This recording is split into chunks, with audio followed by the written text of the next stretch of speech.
अस्सलाम वालेकुम गाइस। उम्मीद करता हूँ आप लोग दुनिया में जहाँ भी मौजूद हैं खैरियत से हैं, खुश हैं और आपकी ज़िंदगी बेहतर गुजर रही है। तमाम उन लोगों का शुक्रिया जो मुझे सपोर्ट करते हैं, मेरे चैनल पे आके स्टोरीज़ को सुना करते हैं और इस चैनल को, इस वीडियो को सपोर्ट करने के लिए मेरी वीडियोस को लाइक किया करते हैं। गाइस, आज की ये जो स्टोरी है, ये स्टोरी अशरफ साहब की स्टोरी है। ये स्टोरी इन्होंने हिंदुस्तान से हमें शेयर की है। ये बताते हैं कि 2001 में जब मेरे घर के हालात बहुत ज़्यादा वर्स थे, बहुत ज़्यादा फाइनेंशियल इश्यूज़ थे, तो बिलाखिर मैंने हालात को मद्देनज़र रखते हुए अपने गांव से बम्बई जाने का फ़ैसला किया। मेरे गांव से ये जो बम्बई का रास्ता था, ये तकरीबन 2 दिन का रास्ता था। आप कह सकते हैं कि मैं बहुत दूर रहा करता था, लेकिन मैंने शहर के बारे में बहुत सारी बातें सुन रखी थी। मैंने सुन रखा था कि इस शहर में जो पैदा होता है या जो भी रहता है वो कम से कम भूखा नहीं सोया करता। खैर, मैं यहाँ पे इसी वजह से आया था कि एक तो मैं अपने रोज़गार का इंतज़ाम कर सकूँ, और ना सिर्फ अपने रोज़गार का इंतज़ाम कर सकूँ बल्कि कुछ इस कदर कमा सकूँ कि बैक होम यानी अपने गांव में अपने घर वालों को कुछ पैसे भेज सकूँ। मेरी अच्छी किस्मत कि जब मैं इस शहर के अंदर आया तो मेरी एक साहब से मुलाकात हुई जो कि ट्रांसपोर्टर थे और उनके पास बेतहाशा गाड़ियाँ मौजूद थीं। ख़ास तौर पे उनके पास कुछ टैक्सीज़ थी जो वो लोगों को भाड़े पे दिया करते थे। मेरे पास सबसे अच्छा ऑप्शन यही था क्योंकि मुझे ड्राइविंग आया करती थी, तो मैंने उनसे एक टैक्सी ली और किराए पे चलाना शुरू कर दी। ज़ाहिर सी बात है, टैक्सी जब आप चलाते हैं तो आपकी जो आमदनी है वो इतनी ज़्यादा नहीं हुआ करती कि आप अलग से घर या कमरा ले सकें। तो वैसे ही कुछ मेरे साथ भी था। मैं जो भी कमाता, मेरी कोशिश होती कि रात को टैक्सी के अंदर सो के ही गुजारा कर सकूं। अब जब रात होती थी, यानी जो मेरी आखिरी सवारी हुआ करती थी, उस सवारी के हिसाब से मैं करीबी जगह तलाश करता, किसी सुनसान जगह पे या किसी पेड़ के नीचे टैक्सी को लगाता और सो जाया करता। तो वैसे ही उस रात हुआ कि एक सर्द तरीन रात थी। मुझे अच्छी तरह याद है कि मैंने सवारी को जब उतारा तो मैंने यही सोचा था कि मैं सवारी को उतारने के बाद 5-6 घंटे की नींद पूरी करूंगा, फिर उठ के नाश्ता करूंगा और दोबारा से अपने इस काम के अंदर लग जाऊंगा ताकि मेरी मेहनत की बदौलत मेरे जो घर के हालात हैं वो बेहतर हो सकें। खैर, मैंने टैक्सी को एक बहुत बड़े घने बरगद के दरख्त के नीचे पार्क किया और मैंने हल्के हल्के शीशे खोले ताकि रात में कोई हादसा न हो सके, और फिर अपने मुंह पे चादर डाली और सोने की तैयारी करने लगा। ये मेरे लिए नॉर्मल था। मैं पीछे वाली सीट पे लेट जाता और अपने मुंह पे चादर डालता और फिर मेरी आंख लग जाया करती। लेकिन आज कुछ अजीब सी बेचैनी थी। ऐसा लग रहा था जैसे मुझे लाख कोशिश के बावजूद नींद नहीं आ रही है, या फिर कोई ना कोई भारी पाने कुछ ना कुछ इस तरह का एहसास है जो मुझे सोने नहीं दे रहा है। हालांकि मैंने अपनी आंखों को बंद कर रखा था, लेकिन ऐसा लग रहा था कि लाख कोशिश के बावजूद मुझे नींद नहीं आने वाली है। खैर, इसी दौरानिए में जबकि मेरी आंखें बंद थीं और मेरे मुंह के ऊपर एक चादर या कपड़ा डला हुआ था, मुझे अपनी टैक्सी में पीछे की तरफ यानी बैक साइड पे ऐसा लगा जैसे कोई मूवमेंट सी हुई है या किसी ने पीछे जो डिग्गी मौजूद है वहाँ पे कोई सामान रखने की या निकालने की कोशिश की है। जाहिर सी बात है, वहाँ पे एक स्पेयर व्हील मौजूद हुआ करता था और अगर कोई उसको निकाल के ले जाता या जो भी पंचर वगैरह का सामान है वो वहाँ से निकाल लेता तो मेरे लिए एक नई परेशानी शुरू हो जाती। जल्दी से मैंने अपनी आंखों के सामने से वो चादर हटाई और जैसे ही मैंने वो चादर हटाई तो मुझे ऐसा लगा कि मेरी जो गाड़ी है उसकी डिग्गी के ऊपर कोई बैठा हुआ है। पीछे से देखने पे ऐसा लग रहा था जैसे कोई औरत है जिसने सफ़ेद कलर का लिबास पहन रखा है। कुछ अजीब तरीके से उसके लंबे लंबे बाल थे, और इस कदर लंबे बाल थे कि उसके बाल बाकायदा मेरी जो गाड़ी की डिग्गी है उस डिग्गी को छू रहे थे। वो कुछ अजीब मर्दाना अंदाज में मेरी गाड़ी की डिग्गी के ऊपर बैठी हुई थी। मैं नहीं जानता था कि वो कौन थी, कहाँ से आई थी, और वो इतनी रात में इतनी दिलेरी के साथ मेरी गाड़ी के ऊपर आके क्यों कर बैठी थी। खैर, जैसे ही मैंने अपनी गाड़ी का दरवाज़ा खोला तो दरवाज़ा खोलते ही जब मेरी नज़र एग्जैक्टली उसके वजूद पे या उसके ऊपर पड़ी तो मैंने देखा कि उसके जो हाथ हैं कुछ अजीब तरीके से मुड़े हुए हाथ हैं, और उसके हाथों पे जो उंगलियां मौजूद हैं वो ऐसा लग रहा था कि 5 के बजाय 3 या 4 उंगलियां हैं, और वो इस कदर लंबी और पतली उंगलियां थीं कि आमतौर पर इंसानों की उंगलियां इस तरह की नहीं हो सकती। और सबसे हैरानकुन बात ये थी कि उन उंगलियों पे जो नाखून थे वो तकरीबन 2 या 2.5 इंच के बराबर थे और ऐसा लग रहा था बहुत ज़्यादा शार्प नाखून है। इसी दौरानी में जबकि मैं उस औरत के चेहरे को देख पाता, जब मेरी नज़र उस औरत के लटके हुए पाँव की तरफ पड़ी तो अजीब बात ये थी कि उस औरत के जो पाँव थे वो भी उल्टे थे और ऐसा लग रहा था उसकी उंगलियां आगे के बजाय पीछे की तरफ मौजूद हैं। यानी कि मेरे सामने जो मखलूक मौजूद थी उसको आम ज़बान में भूतनी या पिछल पैरी के नाम से जाना जाता है। ज़ाहिर सी बात है, मैं एक मुस्लिम था तो जो भी कुरानी आयत ख़ास तौर पे आयतुल कुर्सी मुझे आया करती थी, मैंने उसकी तिलावत करना शुरू की और आहिस्ता आहिस्ता करके पीछे हटता चला गया। जैसे ही मैंने आयतुल कुर्सी को पढ़ना शुरू किया तो मुझे ऐसा लगा जैसे उस औरत ने गुस्से का इजहार करना शुरू कर दिया है। कुछ अजीब सी आवाज़ थी जो एकदम से उस औरत के मुंह से निकलना शुरू हो चुकी थी और ऐसा लग रहा था जैसे देखते ही देखते अगले ही लम्हे वो एकदम से मेरी गर्दन पकड़ के मेरी ज़िंदगी का खात्मा कर देगी।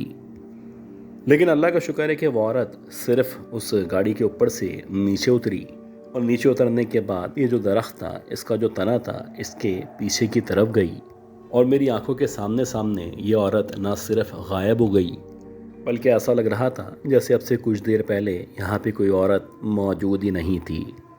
आप यकीन करें कि मैं हाँफता काँपता थोड़ा सा आगे की तरफ आया और वहाँ पे मैंने देखा कि एक ट्रक ड्राइवर अपने ट्रक को पार्क कर रहा है। खैर मैं उसके पास आके खड़ा हुआ और मैं तकरीबन सुबह होने का इंतज़ार करता रहा और जब सुबह हुई तो सुबह होने के बाद यानी उजाला होने के बाद मैंने वहाँ जाके अपनी टैक्सी को स्टार्ट किया और उसको लेके इस तरफ आ गया। आप यकीन करें कि जिस रात ये वाक़या मेरे साथ पेश आया था तो मेरा ख़्याल है कि इस वाक़े के तकरीबन 6 या 7 दिन तक मैं शदीद बुखार के अंदर तड़पता रहा। इस दौरानी में जो करीबी मस्जिद थी वहाँ के जो मौलवी साहब थे मैं उनके पास जाया करता था और वो मुझ पे काफ़ी दम दुरूद किया करते थे। उनका ये कहना था कि नेक्स्ट टाइम कोशिश करना कि रात में किसी ऐसी जगह सोने की कोशिश हरगिज़ ना करो जहाँ पे दरख्त मौजूद हो या जहाँ पे बहुत ज़्यादा सन्नाटा हो या जहाँ पे इस तरह की मखलूक़ात के होने का अंदेशा हो जो मखलूक़ात आम तौर पे इंसान को डराया करती हैं।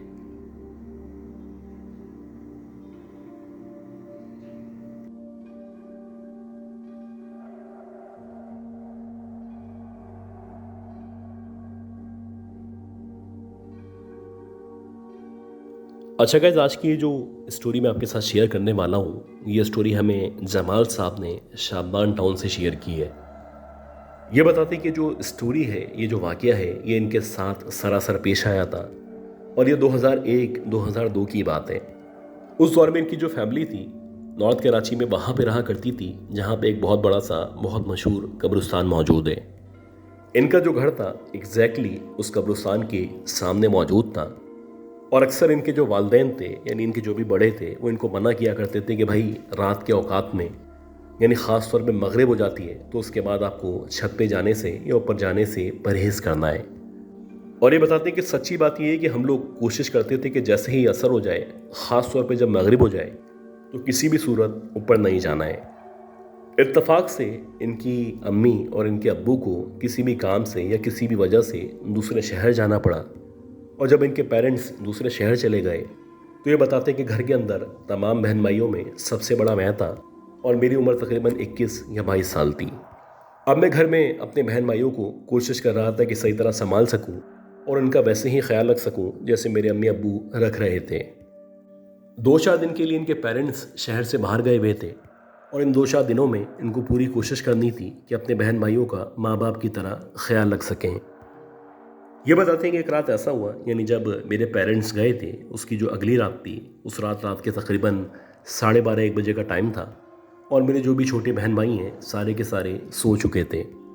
सच्ची बात यह है कि जब मेरे वालिदैन गए थे तो हम सारे के सारे कोशिश कर रहे थे कि एक साथ रहें, यानी ख़ास तौर पे रात के औकात में एक साथ सो जाएं, क्योंकि आम तौर पे जब पेरेंट्स सोते हैं, वालिदैन मौजूद होते हैं तो आप किसी और कमरे में बआसानी सो सकते हैं, लेकिन अगर घर में कोई बड़ा मौजूद ना हो तो आपको वैसे भी डर लगा करता है। खैर किस्सा मुख्तसर ये बताते हैं कि रात में एकदम से जब ये सारे के सारे सो चुके थे, मुझे ऐसा लगा कि मेरी छत के ऊपर से किसी के भागने की या मूव करने की आवाज़ आ रही है। कभी ऐसा लगता है कि जो भी छत पे मौजूद है वो कभी लेफ़्ट साइड से राइट साइड की तरफ भागता है, कभी ऐसा लगता है कि वो पीछे से आगे की तरफ भागता है, कभी ऐसा लगता है कि बाकायदा छत के ऊपर कोई मौजूद है जो मुसलसल जम कर रहा है। ये इतनी वाज़ेह आवाज़ थी कि इस आवाज़ का इनकार या इसको ना मानना मुमकिन नहीं था। तकरीबन 20 या 25 मिनट तक मुसलसल मैं इस आवाज़ को महसूस करता रहा और बिला आखिर फिर मैंने सोचा कि मैं ऊपर जाता हूँ और ऊपर जाके देखता हूँ आखिर कौन है जो हमें तंग कर रहा है। कहीं ऐसा तो नहीं कि जो बराबर वाला घर है उनके बच्चे छत पे आ चुके हों और यहाँ पे आके क्रिकेट खेल रहे हों। अब ये सोचने के बाद जब मैं अपने कमरे से उठा और उठने के बाद मैंने सीढ़ियों के रास्ते ऊपर चढ़ना शुरू किया, तो जैसे जैसे मैं सीढ़ियों की तरफ बढ़ रहा था तो मुझे ऐसा लग रहा था कि शरारती बच्चों के हंसने की आवाज़ आ रही है। यानी कि यकीनन वो बच्चे छत पे मौजूद थे, उनकी बाकायदा मुझे आवाज़ आ रही थी और अब मुझे यकीन हो चला था कि ये बच्चे बराबर वालों के बच्चे हैं। हैरानकुन बात ये थी कि जब मैं छत के ऊपर पहुंचा, यानी जहाँ से मुझे पूरी छत ग्रिल के रास्ते नज़र आ रही थी, मैं उस पॉइंट के ऊपर पहुंचा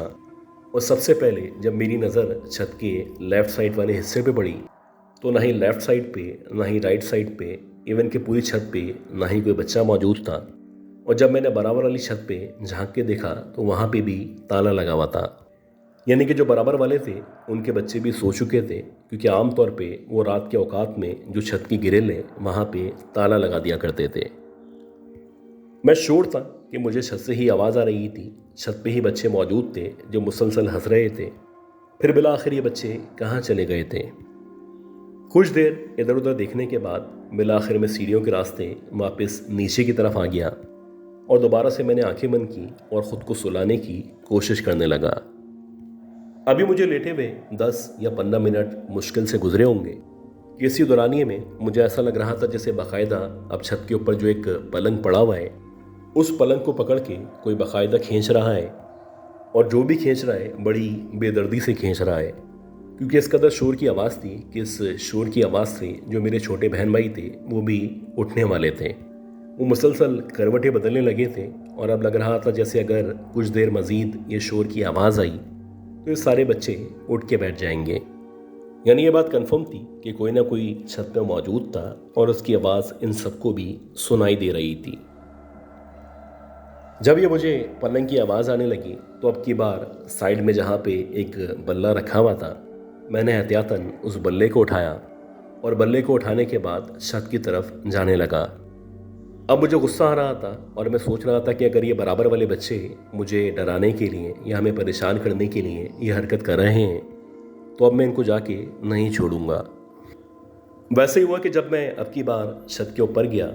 तो वैसे ही ग्रिल से जब मैंने लेफ़्ट और राइट पे यानी सब जगह देखा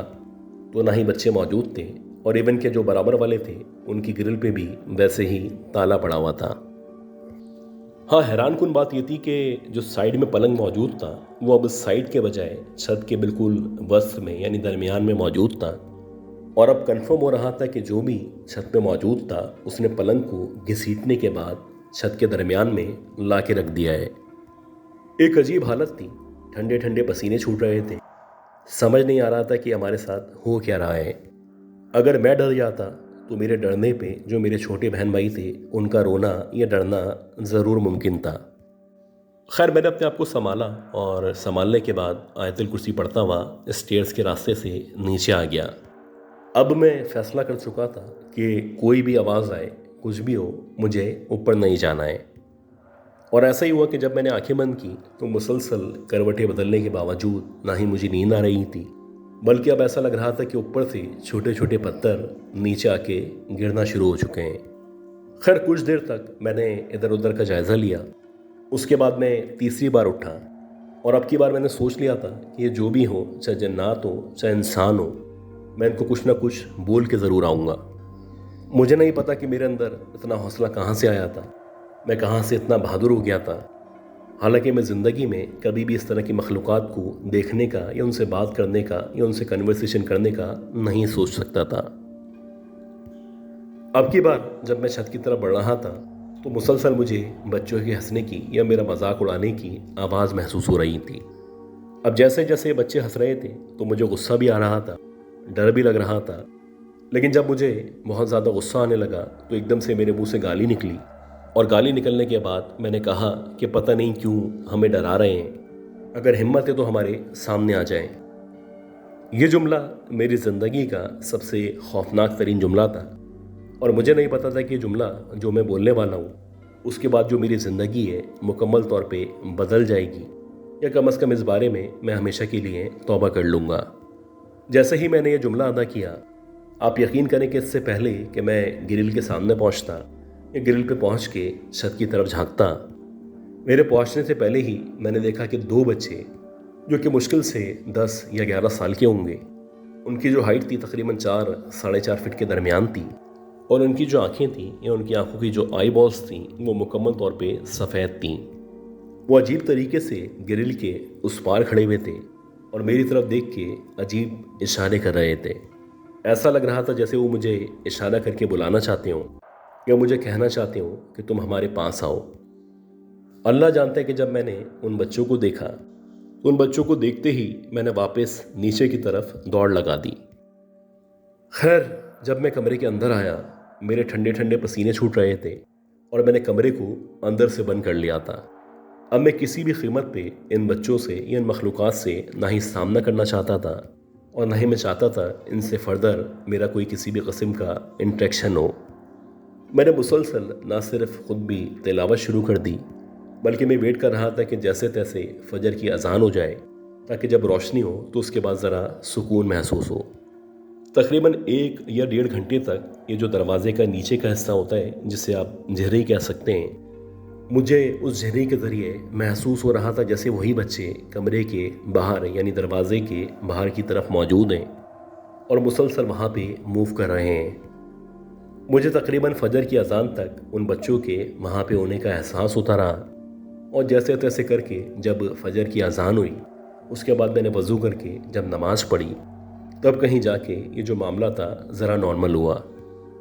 अगले दिन ज़ोहर की नमाज में जब मेरी मस्जिद के इमाम साहब से मुलाकात हुई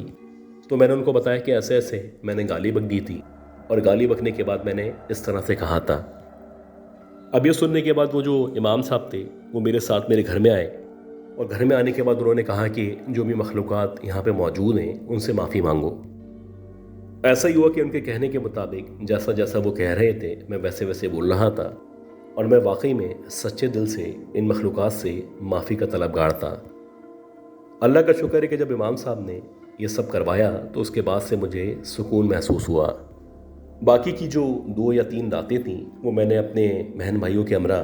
हमारे एक दूर के चचा थे जो कि हमारे अब्बू के कज़न थे, ना सिर्फ उनके घर में जाके वो रातें गुजारी, बल्कि उसके बाद से मैंने तौबा कर ली थी कि किसी भी सूरत छत की तरफ नहीं जाना है।